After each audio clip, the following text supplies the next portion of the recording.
बिस्मिल्लाहिर्रहमानिर्रहीम। अस्सलाम वालेकुम व्यूअर्स। हज़रत ज़ुन्नून मिस्री रहमतुल्लाह अलैह की तौबा का किस्सा कुछ यूं है कि एक दफ़ा आपको ये मालूम हुआ कि फ़लाँ जगह एक आबिद रहता है। आप उसकी ज़ियारत को तशरीफ़ ले गए। देखा कि वो आबिद दरख्त के साथ लटका हुआ है और अपने नफ्स को कह रहा है कि इबादत इलाही में मेरी मुआफ़क़त करो, वरना मैं तुझको इसी तरह रखूंगा, यहाँ तक कि तू भूख से मर जाएगा। ये देखते ही आप रोने लगे।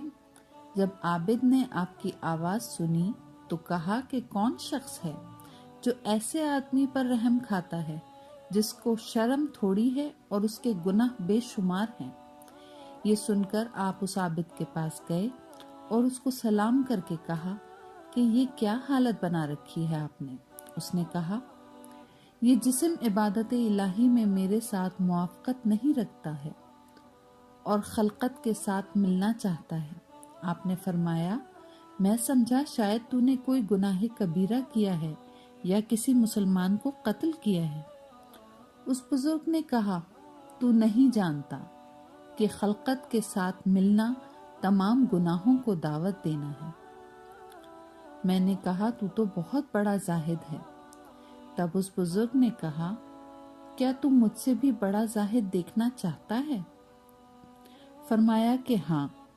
तब उसने कहा कि इस पहाड़ पर चढ़ जाओ। चनाचा मैं उस पहाड़ पर चढ़ गया। देखा कि झोंपड़ी में एक नौजवान बैठा है जिसका एक पांव दरवाजे के अंदर था और दूसरा पांव कटा हुआ बाहर पड़ा था और उसको कीड़े खा रहे थे। मैंने सामने जाकर सलाम किया और मिजाज पूछा। उस नौजवान ने बयान किया कि एक दिन मैं इस झोंपड़ी में बैठा था कि एक नौजवान औरत का इधर से गुजर हुआ। उस पर मेरा पांव माइल हो गया और इस औरत को मिलने की खातिर अभी एक ही कदम बाहर रखा था कि आवाज आई कि शर्म कर। 30 साल तक अल्लाह की इबादत करने के बाद शैतान की अताअत अख्तियार कर रहा है। ये सुनते ही मैंने इस पांव को जो बाहर दरवाजे के पहुंच चुका था काट डाला और अब यहाँ बैठा हूँ। देखिए क्या ज़हूर में आता है और मेरे साथ क्या सलूक किया जाता है। तुम मेरे जैसे गुनाहगार शख्स के पास क्यों आए हो? हाँ, अगर तुम मर्दाने खुदा में से किसी को देखना चाहते हो तो इस पहाड़ की चोटी पर चढ़ जाओ। लेकिन मैं थकान की वजह से चोटी पर ना चढ़ सका और उसी जवान आदमी से उनका हाल पूछा तो कहा कि वो मुद्दत से एक इबादत खाना बनाकर उसी में रहता है।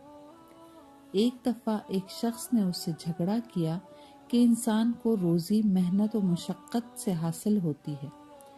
ये सुनकर बुजुर्ग ने कहा, मैं आइंदा कोई ऐसी चीज़ ना खाऊंगा जिसमें किसी मखलूक की मुशक्क़त का दखल होगा।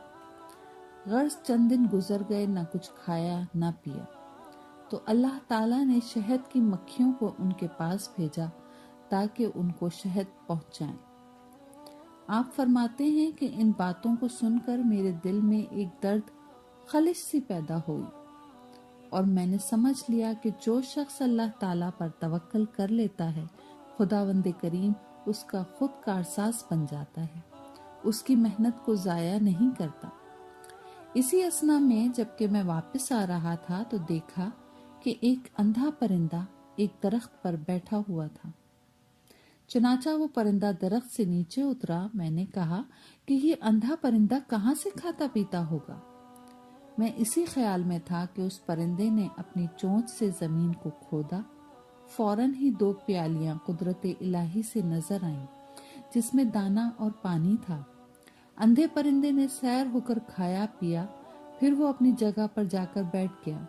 इसी असना में वो दोनों प्यालियां गुम हो गईं।